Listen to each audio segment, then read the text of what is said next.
Ողջույն, Բունթի եթերում դիլեմա հաղորդաշարն է եւ ես Արեգ Քոչինյանն եմ։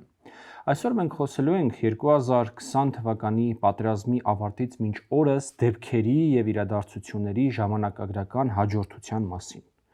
Ինչու ենք որոշել անել սա, որովհետեւ թե վերջերս, թե ընդհանրապես պատերազմից ի վեր կարելի ասել, ուրեմն ամենատարբեր մանիպուլյացիաները, ժամանակագրության խախտումները տեղի են ունենում եւ դրանց հիման վրա տարբեր քաղաքական ուժեր եւ նույնիսկ երբեմն պետություններ կառուցում են իրենց քաղաքականությունը եւ իրենց նարատիվները։ Մինչդեռ թեպետ վերջին 4 տարվա ընթացքում բավականին շատ բան է տեղի ունեցել, բայց դա տեղի ունեցել մեր աչքի առաջ եւ որոշեցինք այսպես ուղղակի մտովի բոլորի համար վերականգնել ուրեմն կոնստրուկտը այն ժամանակագրության, որը որ տեղի ունեցել, ինչն է հաջորդել եւ դրանով իսկ փորձել բացառել հետագայում այս թեմայով հնարավոր մանիպուլյացիաները։ Իմ հյուրերն են փորձագետ Ռոբերտ Ղևոնդյանը, բարև ձեզ, շնորհակալություն հրավեր ընդունելու համար եւ փորձագետ Սամվել Մելիքսյանը, բարև ձեզ, շնորհակալություն հրավեր ընդունելու համար։ Եվ այսպես, հարգելի հեռուստատողներ, նորից մենք այսօր սկսելու ենք պատերազմի ավարտից սկսած, բերելու ենք, հասցնելու ենք մինչև օգոստոսյան պայմանավորվածությունները Հայաստանի եւ Միացյալ Նահանգների ու Ադրբեջանի միջև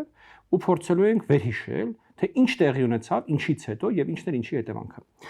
Պարոն Ղևոնդյան, նոյեմբերի 9-ից 10-ը ստորագրվում է խաղաղության համաձայնագիրը չէ, ստորության հայտարարությունը եռակողմ եւ դրանից ընդամենը 7 օր եւ 7 օր անց, այո, Պուտինը հայտարարությամբ է հանդես գալիս, որտեղ Լեռնային Ղարաբաղը եւ հարակից տարածքները ուրեմն ճանաչում է որպես Ադրբեջանի մաս։ Շատ առաջ նրանից, ինչ որ դա անում է Հայաստանը, համեցեք։ Եկեք հիշենք, որ նոյեմբերի 17-ին, այո, ռուսական մեդիաներից մեկի հետ հարցազրույցի ժամանակ, երբ Պուտինին հարց տվեցին, թե Արցախի հարցում, Լեռնային Ղարաբաղի հարցում Ռուսաստանի դիրքորոշումը փոխվել է փաստորեն, որովհետև թույլ տրվեց անել այն, ինչ արեց Ադրբեջանը 44 օրյա պատերազմում, որովհետև փաստացի նոյեմբերի 9-ի հայտարարությունը Պուտինը հայտարարում էր, թե ես եմ գրել, բայց այդ դեպքում ինչու ես դու գրել, այդպիսի հարցեր առաջացել ռուս լրագրողի մոտ, քանի որ մինչ այդ Ռուսաստանը ամեն դեպքում այդպես չէր կարծում, Պուտինը միանշանակ հայտարարեց, որ միջազգային հանրության տեսանկյունից, ընդ որում միջազգային հանրություն ասելով նա իրեն էլ նկատի ուներ, Ռուսաստանն էլ նկատի ուներ, միջազգային հանրության տեսակետից թե Լեռնային Ղարաբաղի Հանրապետությունը, թե շրջակա տարածքները հանդիսանում են Ադրբեջանի մաս եւ միշտ հանդիսացել են Ադրբեջանի մաս։ Հիմա թե դա փորձ էր լեգիտիմացնելու իր նոյեմբերի 9-ի հայտարարությունը, թե փորձ էր ցույց տալու, որ ընդունում է արկա իրողությունները, փորձ էր գուցե Թուրքիային ռևերանս անելու, որ նոր ստատուս քվոն մեր սրտով է, մենք համաձայն ենք դրա հետ, եւ նույնիսկ ցույց տալու, որ եթե դուք հավակնություններ ունեք Լեռնային Ղարաբաղի նկատմամբ, ապա այստեղ էլ կա առևտրի տեղ, ի վերջո ինչ որ մենք տեսանք հետագայում դրա մասին կարծում եմ կխոսենք, այս ամենը կարելի է ենթադրել այս հայտարարության համատեքստում։ Շնորհակալություն, պարոն Ղևոնդյան։ Պարոն Մելիքսյան, այս իրադարձություններից մի քանի օր անց, դեկտեմբերի նույն թվականի դեկտեմբերի 1 սկզբներին տեղի ունենում ուրեմն այդ հրադադարի եռակողմ հայտարարագրի առաջին խոշոր կոպիտ խախտումը, երբ որ ադրբեջանական կողմը ուրեմն չնայելով այն դրույթին, որ կողմերը կանգ են առնում այնտեղ, որտեղ որ գտնվում էին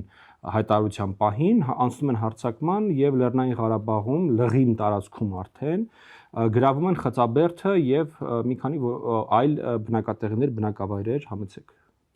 Այո, մենք կարող ենք հիշել, դա 2020 թվականի դեկտեմբերի սկզբին, ինչպես նշեցիք, Հադրութի շրջանի այն հատվածը Լեռնային, որ մնացել էր հայկական վերահսկողության տակ, Խծաբերդին թաղեր գյուղերը, Դիզափայտ Կագաթը այդ համանուն վանքով, հակատարո վանքով, ինքը մոտ 60 քառակուսի կիլոմետր եմ հիշելով, այսինքն բավականին խոշոր տարածք, շատ խոշոր տարածք։ Ավելի խոշոր, քան սա ադրբեջանական անկլավները միասին վերցրած չէ։ Այո, ադրբեջանական անկլավները 44 ու այդ հողակտորում դուք հիշում եք Ադրբեջանը անցավ հարձակման, այնտեղ 60-ից ավելի գերիներ վերցրին հայկական կողմից, ռուսական կողմը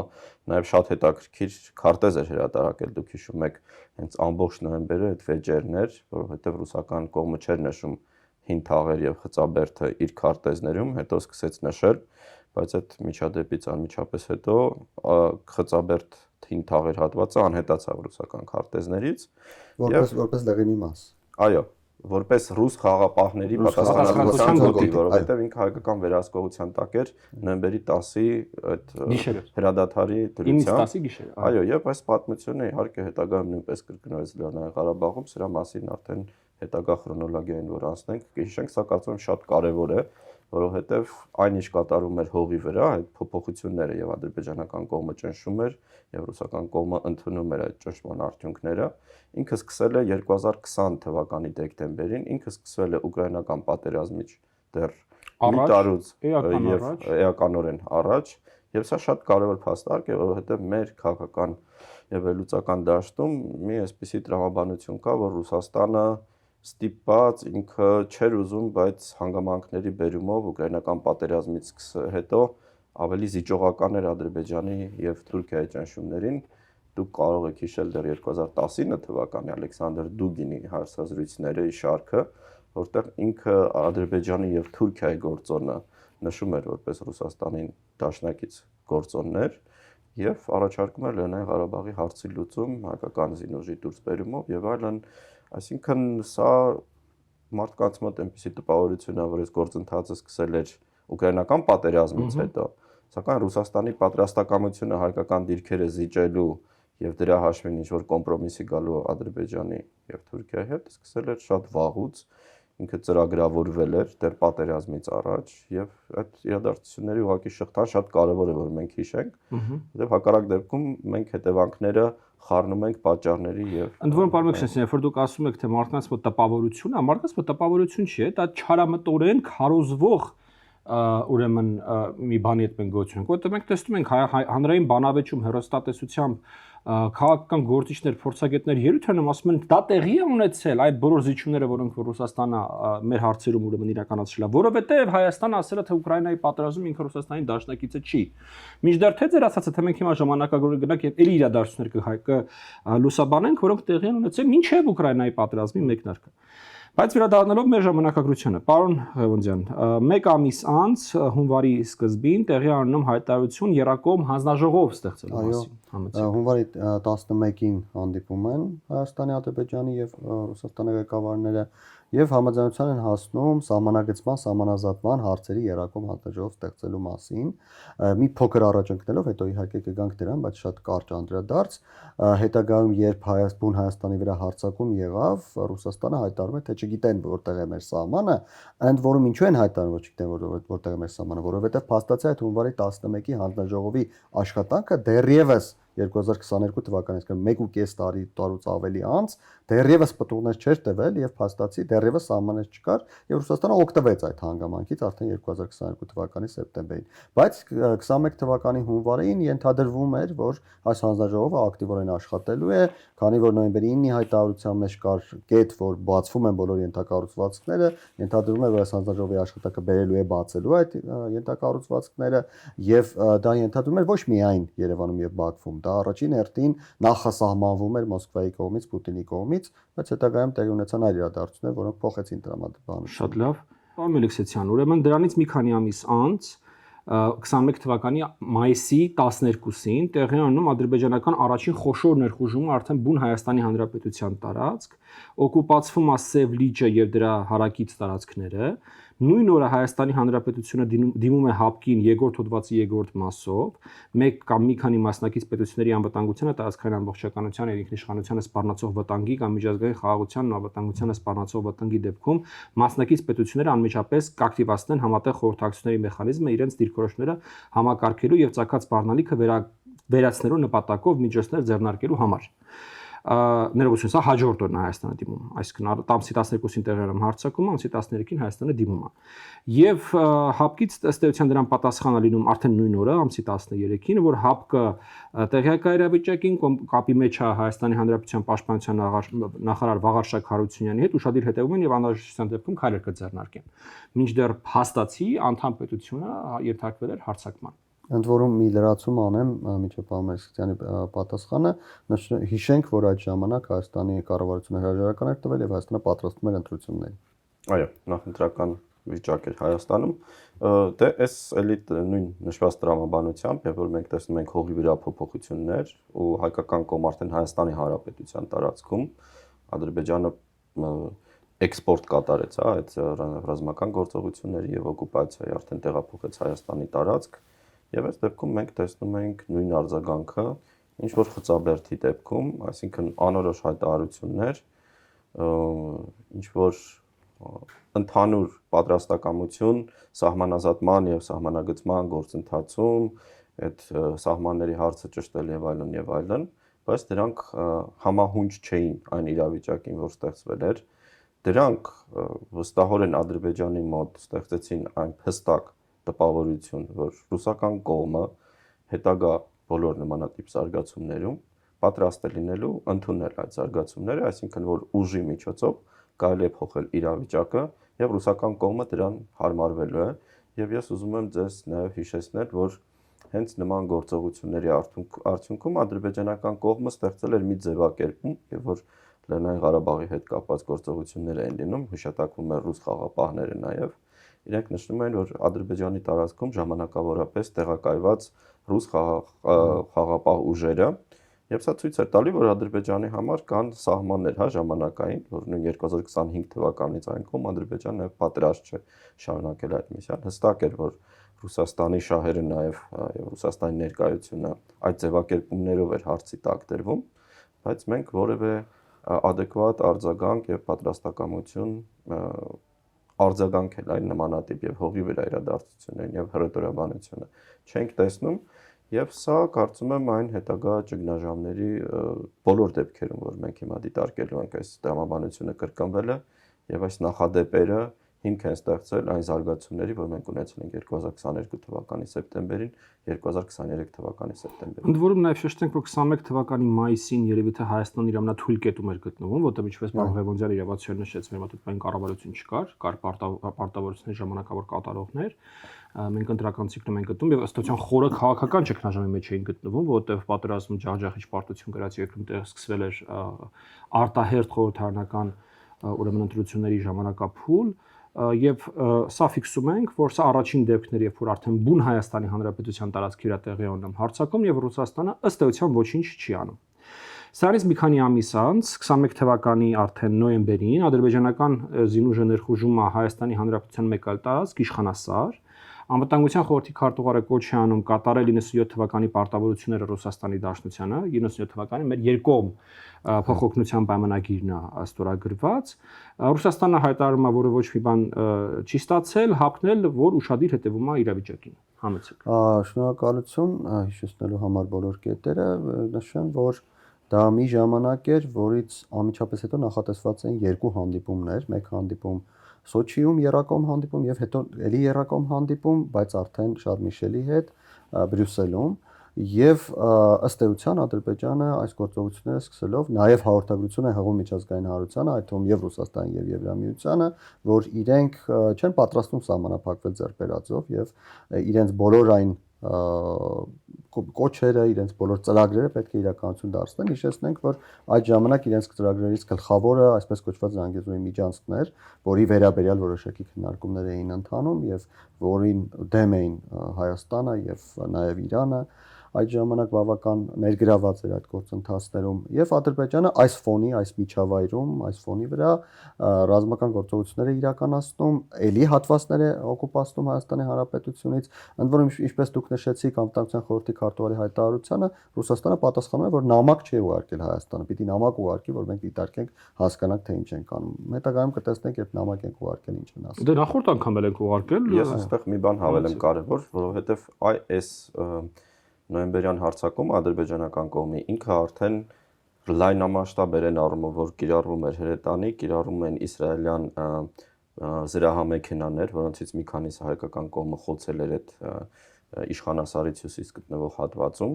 այսինքն իրենք այդ էսկալացիայի միտումը արդեն հստակ էր, ու նաև 2021 թվականին դուք գիտեք, որ նոյեմբերի 10-ի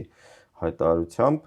այնտեղ կար Լաչինի եւ Քելբաջարի շրջանների մասին աղդամի, որ հայկական զինուժը դուրս է գալու, բայց հայկական վերահսկողության տակ կար նաեւ Ղուբաթլուի շրջանի մի հատվածը, որտեղ հայկական դիրքերը մնացել էին պատերազմի վերջին եւ ֆորմալ առումով իրենք, այսպես ասած, գորշ գոտի էին, այսինքն պարտավորություն հայկական կողմը Սյունիքից արևելք տնկած հատվածներ։ Այո, դա Կապանից արևելք եւ Գորիսից հարավ հատվածներն են, որոնք հայկական վերահսկողության տակ էին, Նև-Գորիսկապան ճանապարհի հատվածը, եւ հայկական կողմը դուրս եկավ նաեւ այդ հատվածներից։ Դա երբ Դուք էր։ հիշում եք, դա 21 թվականի առաջի կեսն էր, եւ դուք նաեւ կարող եք հիշել, որ այդտեղ Հազար անգամ կներեք, տեղակայվեցին ընդ որում այդ ժամանակ նորից ամբողջ կոմունիկացիան դրա մասն էր, որ դա տեղի ունեցավ ռուսական կողմի պահանջով։ դա Ես հիշում եմ, որ Հայաստանի զինված ուժերի գլխավոր շտաբի պետը մեկնել էր այդ տարածքները, որպեսզի ստիպեր զորքերին դուրս գալ այդ հատվածներից եւ նոր խրամատավորում իրականացնել ավելի խորքում, եւ ես շատ լավ հիշում եմ, որ այդ ժամանակ անընդհատ այդ պնդումներ արվում, որ ռուսներն են մեզանից պահանջել սա անել։ Համեցեք։ այո, ընդ որում այդտեղ նաեւ կանգնեցին ռուս սահմանային ուժերի, հա, եւ ռուս ԱԴՑ-ի ուժերը կանգնեցին Գորիս-Կապան ճանապարհի երկայնքով եւ այս տրամաբանությունը շարունակվեց բոլոր այն հատվածներում, որտեղ խնդիրներ են առաջանում, այդ թվում Վարդենի սոթ հատկացում, հա, որի մասին արդեն 22 թվականին ավելի մանրամասն կխոսենք։ Շատ լավ։ Դրանից հետո ուրեմն 26-ին նոյեմբերի եւ 15-ին 12-ի համապատասխանաբար տեղանում սկզբից հանդիպում Պուտինի հետ Սոչիում եւ հանդիպում Միշելի հետ Բրյուսելում եւ ըստ էության այս կետից սկսած մենք առանց խոսենք, որ ստեղծվում է մրցակից երկու հարթակների ֆենոմենը, երբ որ մի կողմից ուրեմն հայտ է ներկայացնում Եվրոպական միությունը դառնալու երակողմ ձևաչափի ուրեմն այսպես տանտեր արբիտր կամ եւ մյուս կողմից Ռուսաստանը շարունակում է իր դերը ֆիքսենք որ Հայաստանի Հանրապետությունը որևիցե պահի մինչև ստեղ հարցականի տակ չի դրել Ռուսաստանի դերակատարությունը կողմ է եղել բոլոր ռուսական առաջարկություններին եւ անընդհատ դիմել է Ռուսաստանին իր վրա վերցրած պարտավորությունները ֆորմալ կատարելու մի լրացում փաստացի սա մի ժամանակ է մի ժամանակի պահ է այսպես ասենք որտեղ ամրագրվում է որ ՀՀԿ Մինսկի խումբը այլևս գործունակ չէ որովհետեւ եթե մինչ այդ նոյեմբերի 9-ից սկսած մինչ այդ գործընթացները տեղի ունեն Ռուսաստանի հետ եւ խոսքեր գնում նրա մասին որ մյուս երկու երկգլխավոր երկրները Ֆրանսիան համանախագահ երկրները Ֆրանսիայի Միացյալ Նահանգները կմիանան հենց որ Մինսկի խումբը շարունակի իր աշխատանքը այս պահից սկսած կարծես թե Եվրամիությունը ընդունում է եւ Միացյալ Նահանգները եւ Ֆրանսիան ընդունում են որ այլևս Մինսկի խումբը գործունակ չէ եւ բացվում է երկրորդ մրցակցային ձևաչափ Շատ լավ 22 թվականի փետրվարի 24-ին Ռուսաստանը հարձակման է անցնում Ուկրաինայի դեմ, սկսվում է ռուս-ուկրաինական պատերազմը, սկզբից շատ մեծ ուրեմն ողջավորությամբ ռուսները խոսում են նրա մասին, որ 3 օրում պետք է ավարտեն այն ինչ որ իրանք կոչում են հատուկ ռազմական օպերացիա, որը որ դառնում է քանի տարվա արդեն պատերազմը 5 տարուց ավելի արդեն պատերազմը գնում է եւ դեռ գնում է ու Ռուսաստանը ամբողջությամբ ըստ էության իր ռազմաքաղաքական ուշադրությունը տեղափոխում է դեպի արևմուտք, իր ամբողջ կարողությունները էներգիան տեղափոխում է դեպի արևմուտք, բայց մինչեւ պատերազմը մի հետաքրքիր իրադարձություն անում Ռուսաստանը եւ Ադրբեջանը ստորագրում են ռազմավարական գործընկերության մասին փաստաթուղթ, պարոն Մելիքսեթյան։ Դե, այո, դուք տեսնում եք, որ 2021 թվականի ընթացքում Ադրբեջանը շատ ակտիվ ագրեսիվ քայլեր է ձեռնարկում Լեռնային Ղարաբաղում Հայաստանի Հանրապետության սահմանին։ Ռուսական կողմը, ինչպես նշեցինք, դրան ադապտացում հարմարվում էր, հայկական կողմը դրա դեմ բնականաբար բողոքում էր, եւ 2022 թվականին այդ ֆոնին, եւ որ պարզ էր, որ հիմնական, այսպես ասած, ռուսական ազդեցության թուլացման գործոնը տարածաշրջանում Ադրբեջանն է եւ Ադրբեջանի քայլերն են բերում, որ սահմանափակվում են, հա, այդ խողի վրա այդ հիմքերը Ռուսաստանը կնքում է Ադրբեջանի հետ այդ պայմանագիրը եւ սա շատ արտացոլում է այն առաջին տրամաբանությունը եւ կետը, որ ես նշեցի։ Ռուսաստանը այս տարածաշրջանում դիտարկում էր որպես հիմնական խաղացող, որի հետ ինքը պետք է ինչ-որ հարցեր լուծել Ադրբեջանին ոչ թե Հայաստանին։ Ադրբեջանին եւ Թուրքիային։ Ադրբեջանին եւ իհարկե դիտարկելով նաեւ թուրքական գործոնը եւ հենց Հայաստանի, այսպես ասած, քանի որ Հայաստանը դիտարկվում էր ու դիտարկվում էր առնվազն 2014, 15, 16 թվականներից որպես ամենաթույլ օղակը տարածաշրջանում, որը խոչընդոտում է ռուսական ռազմական ներկայությանը նաեւ Լեռնային Ղարաբաղի գոտում, որովհետեւ Ռուսաստանը հստակ վերացական գործողություններից հետո Սիրիայում Թուրքիայի հետ ազդեցության գոտիներ ստեղծելուց հետո ինքը փորձում էր հարավային Կովկասում ամրապնդել իր դիրքերը, որովհետև կարելի է մտածել, որ 14 թվականից, եւ որ ինքը ներխուժեց նաեւ Ղրիմ Դոնբաս, արդեն պատրաստվում էր Ուկրաինայի դեմ ռազմական սցենարի եւ պետք է նաեւ այս տարածաշրջանում ինքը ներկայություն ունենար եւ առաջին հերթին այդ ներկայությունը պետք է ապահովեր Հայաստանի եւ հայկական շահերի գնով, հա, եւ այս տրամաբանությունը մեր մոտ որովհետեւ այդ տպավորությունը կա որ այս դրամաբանությունը ձևավորվել է 20 թվականին, 21, 22, այս դրամաբանությունը ձևավորվել է առնվազն 2008 թվականին, եւ որ Ռուսաստանը ներխուժել է Վրաստանի տարածք, եւ որ Ռուսաստանը փոխել է խաղի կանոնները հետխորհրդային տարածաշրջանում եւ քայլ առ քայլ քայլեր է ձեռնարկել, որպեսզի այս տարածաշրջանում ինքը ներկայություն ունենա նաեւ Լեռնային Ղարաբաղի հակամարտության գոտում։ Հակառակ դեպքում նման ծավալով զենք եւ զինամթերք այո, դա շատ կարևոր գործոն է, որ նույնպես սկսել է էլի, որ 60%-ից ավել է ադրբեջանական բանակի հարձակողական զինատեսակների ռուսական ու դիտարկել այս գործողություններից զատ, որ Ռուսաստանը ինչ որ մանր որոշումների, ինչ որ անձերի որոշումների արդյունքում Հայաստանից, ինչ որ վերաբերմունքի արդյունքում փոխում է իր ստրատեգիական նպատակները հետխորհրդային տարածաշրջանում, ինքը մանկամտություն է ու ցավոք սրտի, ոչ ցավոք սրտի, այս թեզերը կրկնում են մարդիկ, որոնք փորձում են որակային այլընտրանք առաջարկեն Հայաստանին, այնպիսի որակային այլընտրանք, որտեղ իրենք կարող են լեզու գտնել իբր Ռուսաստանի հետ, այսինքն համոզել Ռուսաստանին փոխել հետխորհրդային տարածաշրջանում իր ամբողջ ռազմավարությունը։ Գիտեք, մի անեկդոտ կար, ամերիկացի հայտնի ստենդափերներից մեկը ասում էր, երբ որ դուք ինչ որ բան եք ուզում, ասենք Աստծո պլանները, ինքը որ միլիարդ տարիներով արդեն ամեն ինչ նախագծել է, եւ դուք ասենք մեքենա եք ուզում, գնում եք մոմ եք գնում եւ ուզում եք այդ ձեր մոմով փոխել այդ ամբողջ ծրագրերը, որը կազմվել է միլիարդ տարիների համար եւ այլն եւ այլն։ Նույնը այս դրամաբանությունն է, որ ասում են մենք այնպիսի մոտեցում կգտնենք, որ Ռուսաստանը այս տարածաշրջանում կփոխի իր քաղաքականությունը։ Ռուսաստանին Աստծո չհամեմատենք, բայց սա ցույց է տալի, որ կրոնական մոտեցում կա, որը ռացիոնալ չի եւ որը Հայաստանը դարձնում է աշխարհի եւ իրադարձությունների կենտրոն, եւ որ Ռուսաստանի աշխարհակարգում, Ռուսաստանի աշխարհայացքում Հայաստանը հետխորհրդային տարածաշրջանում ամենաթույլ օղակն է։ Եվ պերիֆերիա։ Դուք հիշում եք այդ Կուդավիդյանից, այդ արտահայտությունը։ Հայաստանը, Տաջիկստանը եւ Բելարուսը Ռուսաստանի համար հետխորհրդային տարածում ամենաթույլ պետություններն են եւ իրենք միշտ համարել են, որ այնքան ռեսուրս ունեն եւ այնքան հնարավորություններ են, որ կարող են ստիպել պարտադրել ցանկացած լուծում։ Ադրբեջանի դեպքում, առավել եւս Թուրքիայի դեպքում երբեք այդ մոտեցումը չի եղել, ու սա շատ լավ պետք է հասկանալ, որովհետեւ եւ որ մենք կտրում ենք այդ իրականությունից ու վերադառնում ենք մեր հայկական կաթսայի ներսը, մենք շատ կարևոր է այդ դրամաբանությունը եւ որ մենք գործ ունենք մի պետության հետ, որի համեմատ Հայաստանը շատ փոքր եւ շատ, այսպես ասած, միշտ առևտրի առարկա հանդիսացող գործոն է,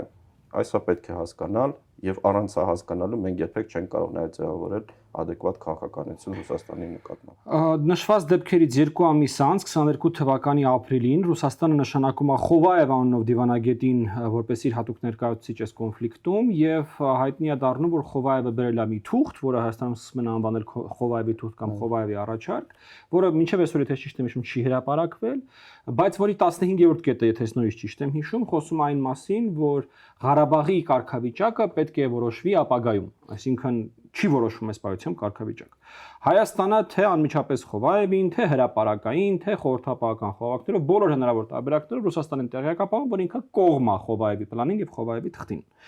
Ադրբեջանը նույնպես բոլոր հնարավոր միջոցներով հայտարարել, որ ինքը դեմ է Խովաևի թղթի իրականացմանը։ Մի մանրամասն ես ավելացնեմ, ուրեմն 15 կետ էր իսկապես դրանում ամփոփված, բայց կետերից մեկը վերաբերում էր հենց Ղարաբաղի հարցին եւ Ադրբեջանը դեմ էր միայն այդ կետին։ Ռուսները սկսեցին մեզ տարբեր խողովակներով հայտարարել, որոնք դրա մասին հանրային հայտարարել են մեր պաշտոնյաները,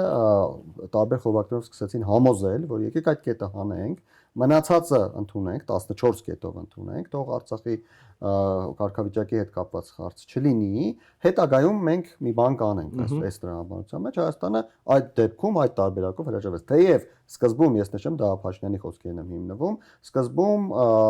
ռուսներին մենք ասել էինք, որ եթե Ադրբեջանը ընդունի, մենք համաձայն ենք, իրենք էլ մեզ վստահեցրել էին, որ Ադրբեջանը դա կընդունի, որ Ադրբեջանին կհամոզի։ Եվ ըստ էության ապրիլից մինչև հուլիս անընդհատ հայկական կողմին ձեր ասածը տեղը սկսում է հուլիսից սկսած, որ ռուսները արդեն հասկանում են, որ Ադրբեջանին չեն կարողանում համոզել եւ մեզ առաջարկում են հրաժարվել 15-րդ կետից, բայց ապրիլից մինչև հուլիս անընդհատ հայկական կողմին պնդում է եղել այն, որ մի քիչ սպասեք, հեսա մենք ադրբեջանցի հարցերը կլուծենք, ադրբեջանցիք հեսա կողմ կլինեն։ Հետագայում ուրեմն օգոստոսին 22 թվականի, եթե ավելի կոնկրետ 14-ին հայկական կողմը նամակ է ստանում ուրեմն ռուսներից, ռուսական կողմից, որտեղ պահանջ է ներկայացվում Հայաստանի տարածքում Մեղրիի հովտում նշված տարածքում, այսպես ասենք, հողհատկացումներ տրամադրել Ռուսաստանին, որպեսզի ռուսական կողմը այդտեղ պատկառուցի եւ ըստ էության իրականացնի արտատարածքային միջանցք այդ հատվածում կապելու համար Ադրբեջանը Ադրբեջանին եւ կապը այսպես ինչ որ տարօրինակ դրվում այդ նամակի մեջ նոյեմբերի 9-ի փաստաթղթին իբր թե Հայաստանը իր վրա պարտականություններ վերցրել Հայաստանին պատկառուցելու համար տարածք տրամադրել եւ արտատարածքային միջանցք ձևակերպելու համար ուրեմն միջանցք տրամադրել։ Հայաստանը բնականաբար մերժում է այդ նամակը, հատկապես երբ որ հաշվի ենք առնում, որ ապրիլից մինչև օգոստոս մեզ ականջներից քաշ տալով բերել հասցրել էին այն բանով, որ Խովայևի թուղթը լինելու է, որին մենք նույնից եմ ուզում կրկնել կողմ ենք եղել։ Եվ ինչա տեղի ունենում, ակնհայտ է դառնում, որ իրավիճակը արագորեն զարգանում է դեպի ճգնաժամ։ Այդ ընթացքում ուրեմն 31 օգոստոսի 22 թվականի Երակոմ հանդիպումը արտահերտ կազմակերպվում Բրյուսելում, որտեղ փորձ է իրականացվում իրավիճակը բերել վերահսկողության դաշտ, որը ձախողվում է, որովհետև արդեն դրանից 13 օր անց սեպտեմբերին, այսինքն ռուսական նամակից 1 ամիս անց, տեղի է ունենում պատմության մեջ ամենախոշոր հարձակումը Ադրբեջանի կողմից բուն Հայաստանի Հանրապետության տարածքի վրա, երբ Կապան, Գորիսկ, Սոտք ռմբակոծվում են, օկուպացվում է Ջերմուկի Վարդենեսի հատվածներում բավականին մեծ ուրեմն տարածքներ, իրական վտանգ է ստեղծվում, որ Ջերմուկ եւ Վարդենիս բնակավայրերը կարող են պաշարվել հակառակորդի կողմից, եւ այս ամեն ինչի ֆոնին Հայաստանը նախ ֆիքսենք, որ բավականին լուրջ դիմադրություն է կարողանում կազմակերպել, այնպես չի որ մենք ձեռքերս այսպես բանարած պարապ նստած էինք,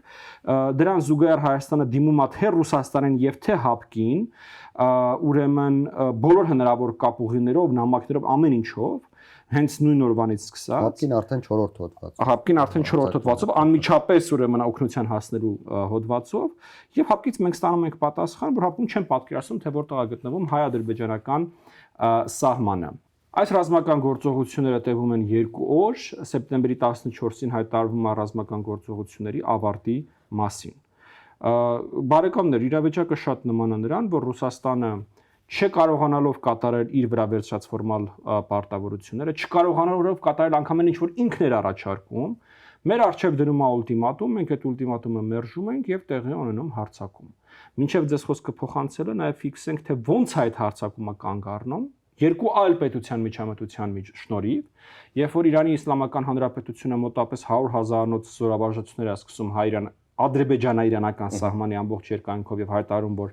հայ-իրանական սահմանի որևէ փոփոխություն ինքը չի հանդուրժելու եւ Միացյալ Նահանգների պետքարտուղար Բլինկենն էր զանգարում Ալիևին եւ տեղեկապահում ըստ էության սանկցիաների մեկնարկի մասին այդ ադրբեջանական զորքը կանգ չի առնում։ Այս անգամ դեզնից սկսենք վարմերիկցիան։ Ես կարծում եմ շատ մի կարևոր իրադարձություն էլ պետք է նշել օգոստոսի 1-ից մինչև 4-ը, դա Ադրբեջանը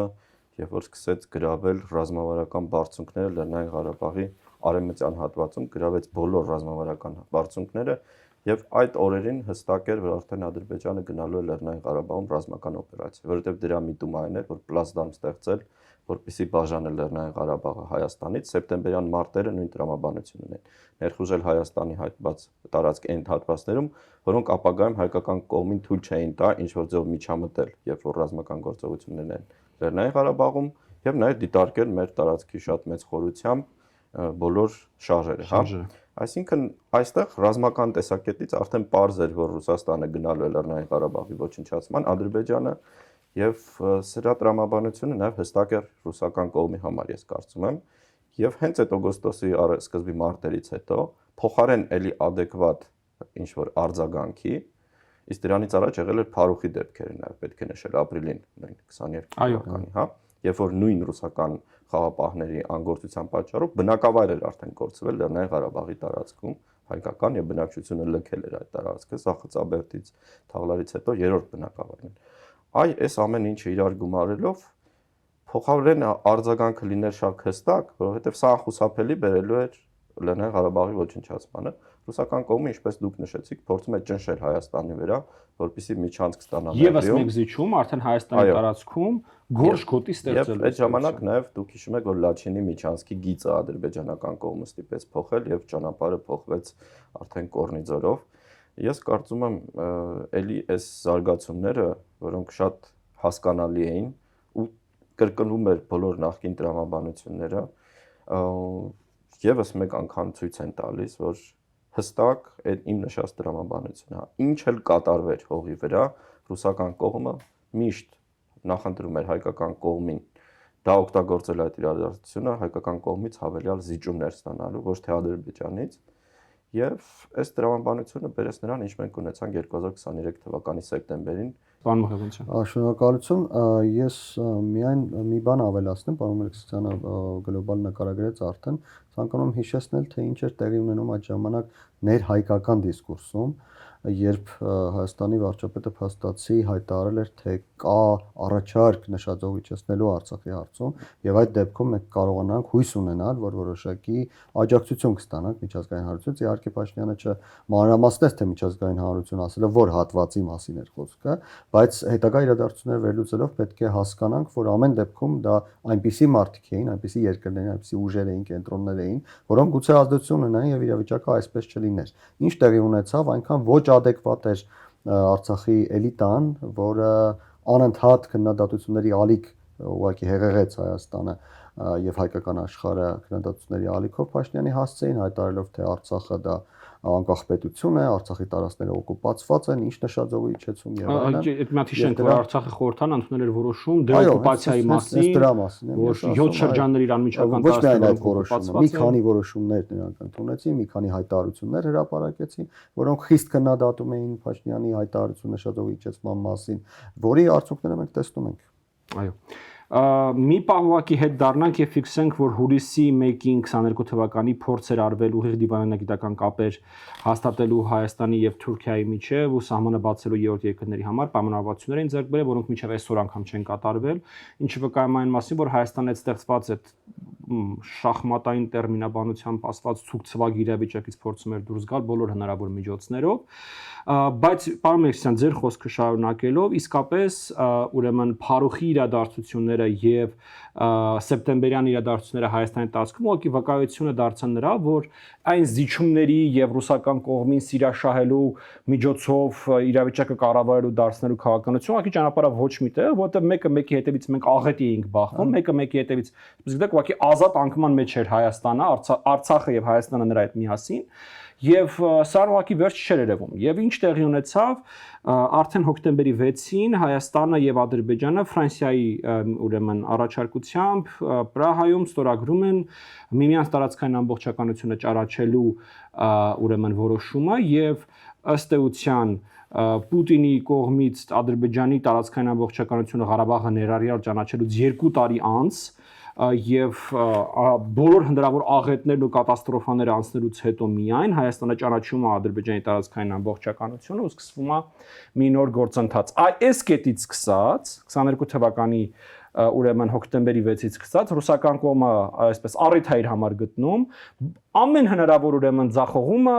խնդիրը կապել այս պրահյան գործընթացի հետ,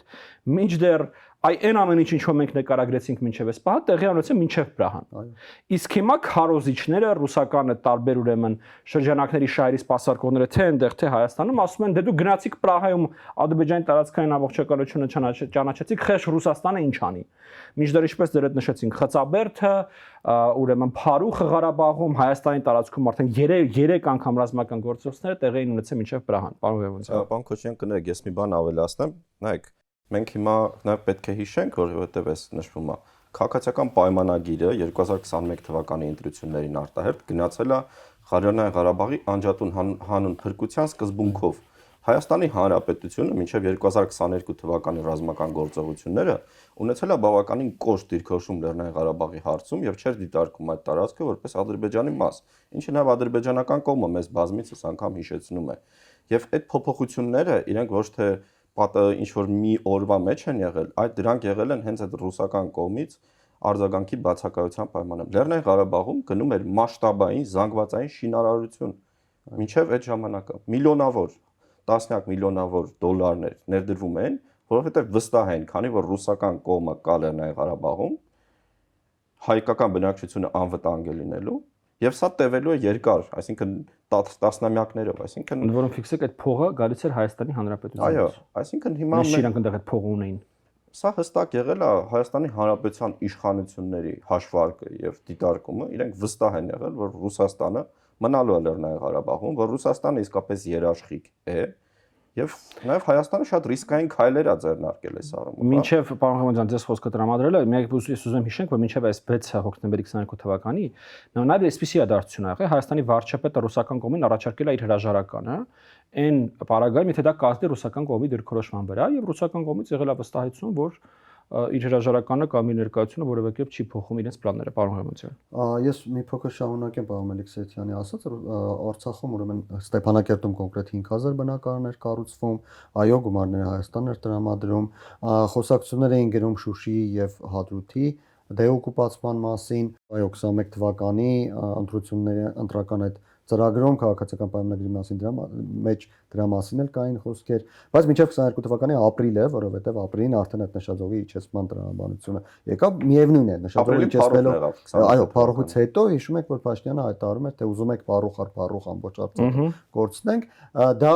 դրանից հետո եւս միևնույն է, նշաձողի իջեցնելով հանդերձ Հայաստանը կարծում էր, որ հնարավոր է լինելու Արցախում հայ բնակչության մնալը եւ դուրս չգալը, բայց գուցե ոչ անկախ Արցախի պայմաններում եւ հենց այդ ժամանակ սկսվեց այն, ինչ մենք ասում էինք, Արցախից անընդհատ Հայաստանի նկատմամբ տարբեր կերպ դժգոհության արտահայտությունները եւ նաեւ ինչու ոչ բոլորս ապրել ենք նույն իրականությունում, գիտենք արցախցիների, արցախցի ասելով նկատի ունեմ Արցախի էլիտայի ներկայացուցիչների, ռազմական էլիտայի ներկայացուցիչների եւ այլնի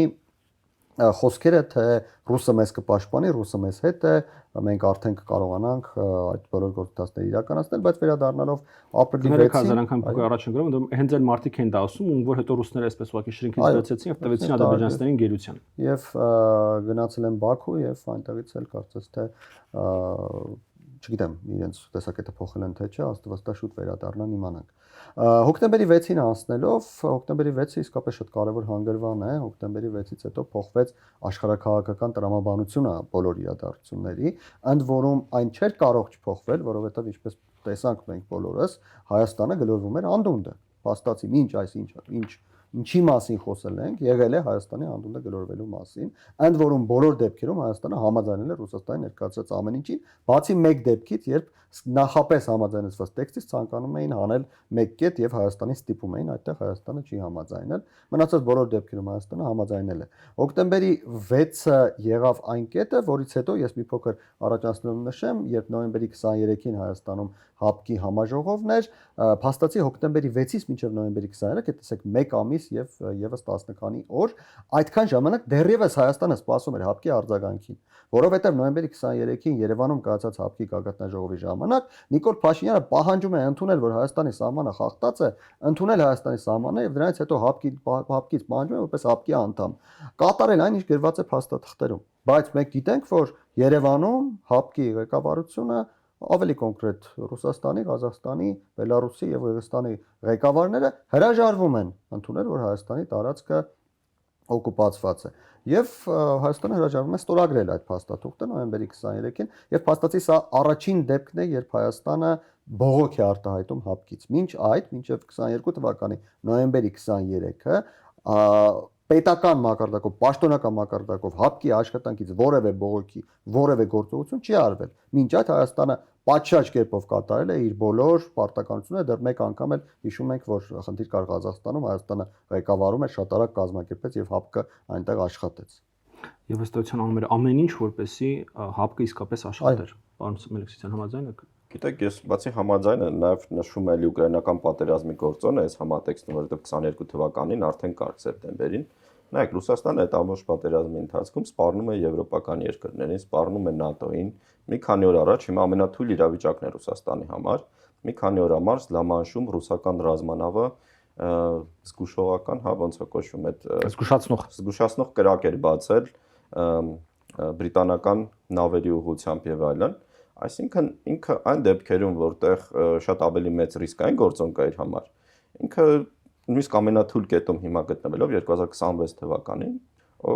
գնում է բավականին վճռական քայլեր։ 2022 թվականի օգոստոս-սեպտեմբերին ռուսական կողմը այնուամենայնիվ այդքան թույլ չէր։ Եվ էլի այս փաստարկը օգտագործելը, ինչպես նշեցի, ինքը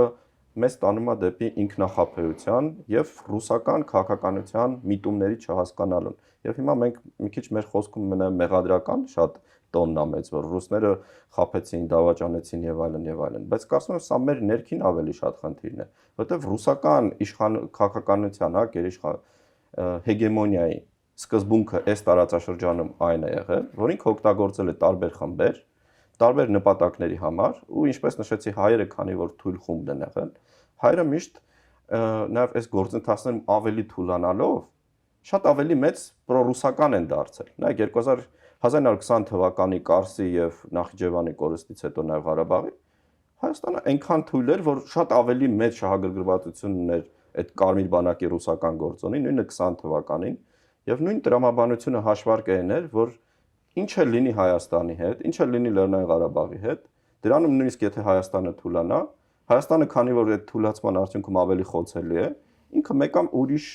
կողմ չունի ում պետք է ապավինի, դա Ռուսաստանն է։ Եվ առաջին անգամ մենք ուղղակի այդ շղթայից դուրս եկանք, որովհետև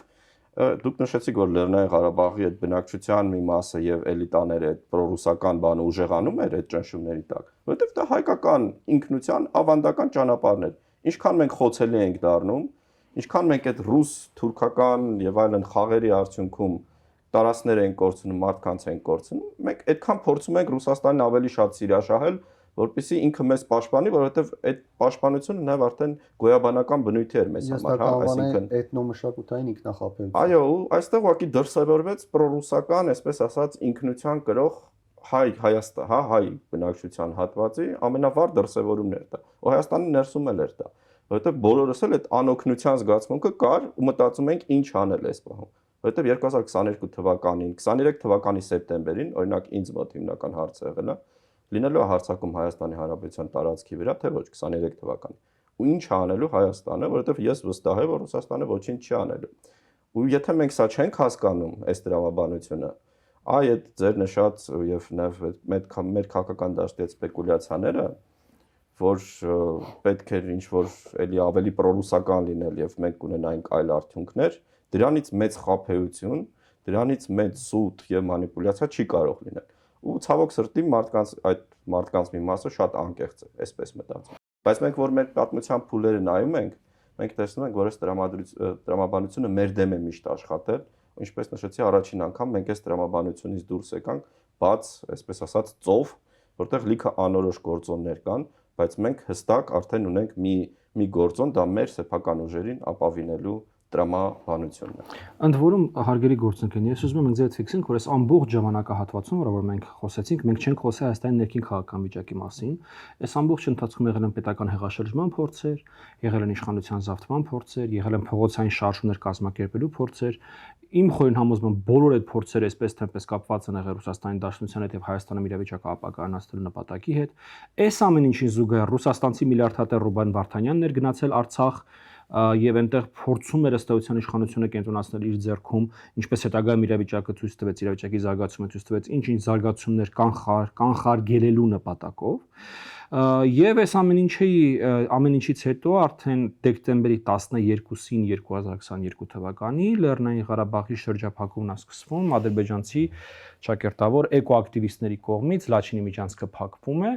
Եվ այստեղ նորից ամենավաղ փուլում ընդհանուր ընկալումը այն էր, որ եւ առաջարկությունը ինչ որ չափով ռուսական կողմից այն էր, որ Լաչինի միջանցքը կբացվի, երբ որ կբացվի ճակերտավոր, այսպես կոչված Զանգեզուրի միջանցքը, ինչին բնականաբար Հայաստանը չի համաձայնում։ Պարոն Մելիքսյան, այն պահից, երբ որ սկսվեց շրջափակումը եւ Լաչինի միջանցքը փակվեց, մենք կարող ենք ֆիքսել արդյոք, որ Ռուսաստանը հայկական կողմի համար խաղադրույքները բարձրացրեց, փորձելով նորից Հայաստանին բերել այն տրամաբանության դաշտ, որտեղից իրավիճակը ինչ որ առումով սկսել էր փոխվել, այսինքն Մեղրիում ճանապարհի տրամադրելու դաշտ։ Այո, որովհետև նաև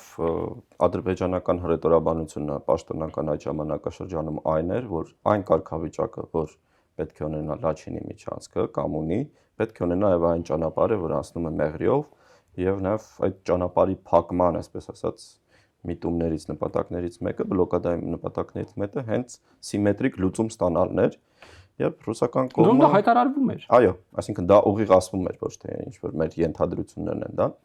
եւ նաեւ ռուսական կողմի համար սա դարձավ այն ընդունելի պահանջներից, որը բանակցելի էր դառնում Հայաստանի հետ, մեղադրանքներ են հնչում արդեն Հայաստանի նկատմամբ, հատկապես իհարկե մենք հետագայում կարծում եմ այս թեմային պետք է ավելի մանրամասն անդրադառնալ, որովհետև լիքը իրադարձություններ եղան այդ ընթացքում, բայց ես կարծում եմ այստեղ մի ուրիշ փաստի էլ պետք է գնանք, մի ուրիշ թեզ էլ շատ կարևոր։ Եթե մեր քաղաքական հաշվարկները սխալ չլինեին, որովհետև ինչպես նշեցի, ամբողջ հույսը եւ հաշվարկը այն էր, որ ռուսական ներկայությունը կայուն է,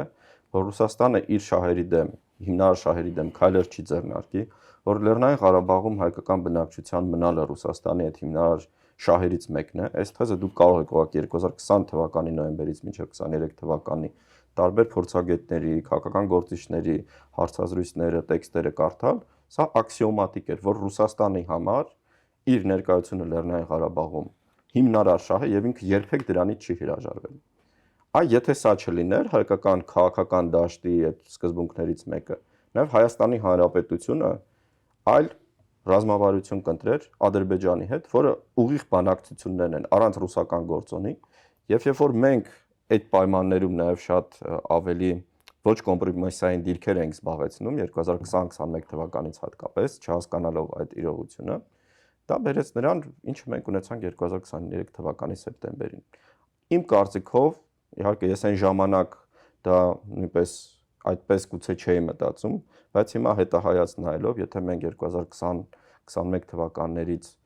այս ինչ կատարվեց տրամաբանությունը հասկանանք եւ ուղիղ Ադրբեջանի հետ սկսեինք այս թեմաներով խոսել, ինչի ընդհանրում էր իհարկե Լեռնային Ղարաբաղի մնալը Ադրբեջանի կազմում,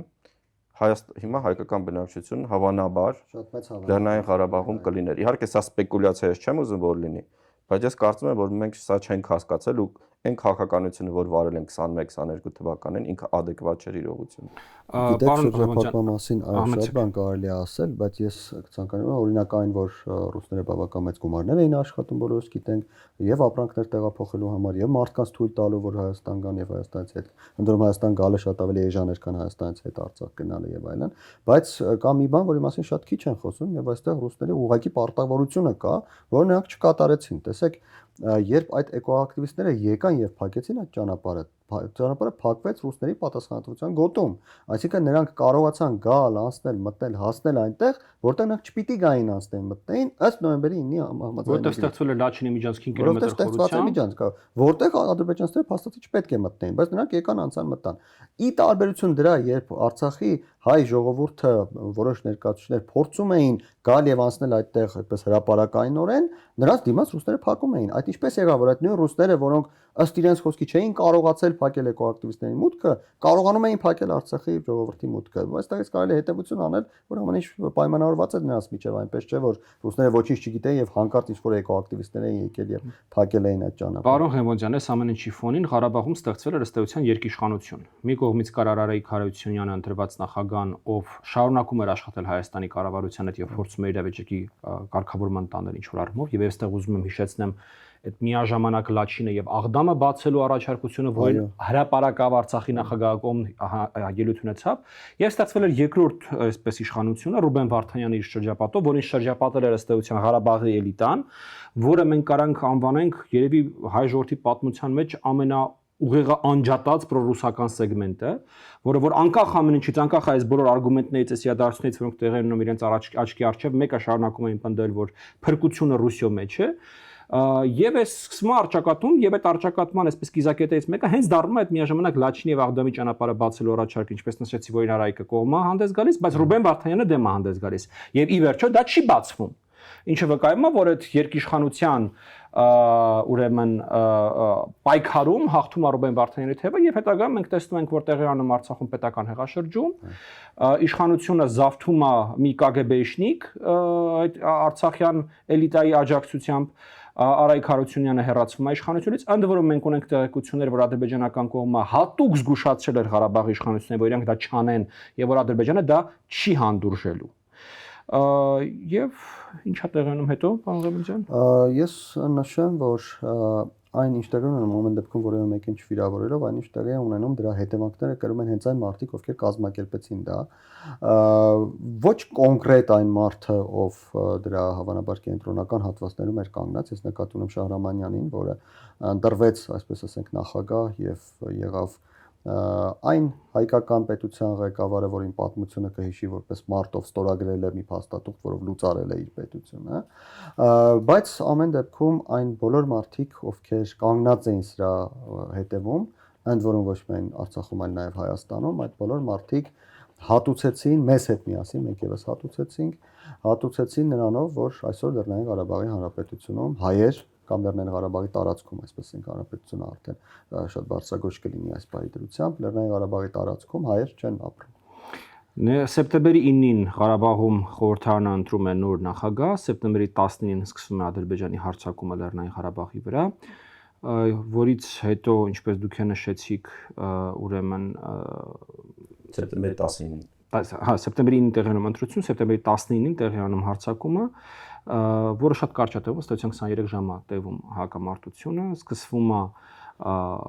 պանիկա Լեռնային Ղարաբաղում, Շահրամյանյանը ուրեմն 9 օր հետո ստորագրում է Լեռնային Ղարաբաղի Հանրապետության լուծարման հրամանակիրը եւ մեկ օրվա ընթացքում սկսվում է Արցախահայության գաղթը Լեռնային Ղարաբաղից, որը մենք ձևակերպում ենք որպես էթնիկ զտում, որտեղ մենք համարում ենք, որ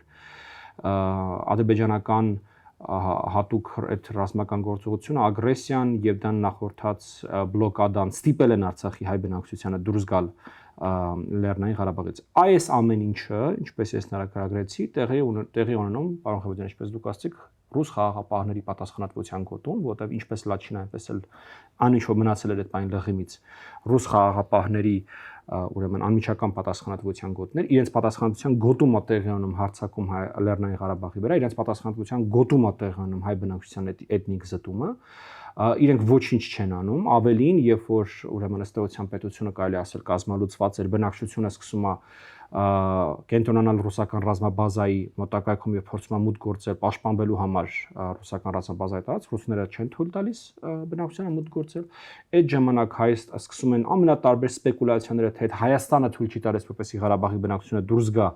ուրեմն Ղարաբաղից եւ գա Հայաստան, դա ռուսական ուրեմն քարոզներ այդ ժամանակահատվածում, բայց ի վերջո ուրեմն հնարավորություն է ստեղծվում, որպեսզի Ղարաբաղի բնակչությունը դուրս գա եւ ժամանի Հայաստան։ Հարգելի գործընկերներ, ցավոք սրտի մեր ժամանակը լրացավ, բայց ինչպես վստահ եմ բոլորը հասկանում են, դեռ շատ կարևոր եւ շատ այսպես նշանակալի հատվածներ ունենք քննարկելու։ Ես առաջարկում եմ մենք այստեղ կանգ առնենք եւ շարունակենք հաջորդ մեր հաղորդման այս թեման։ Հարգելի հեռուստատողներ, կհանդիպենք մեկ շաբաթից Կիրակի օրը ժամը 19:00։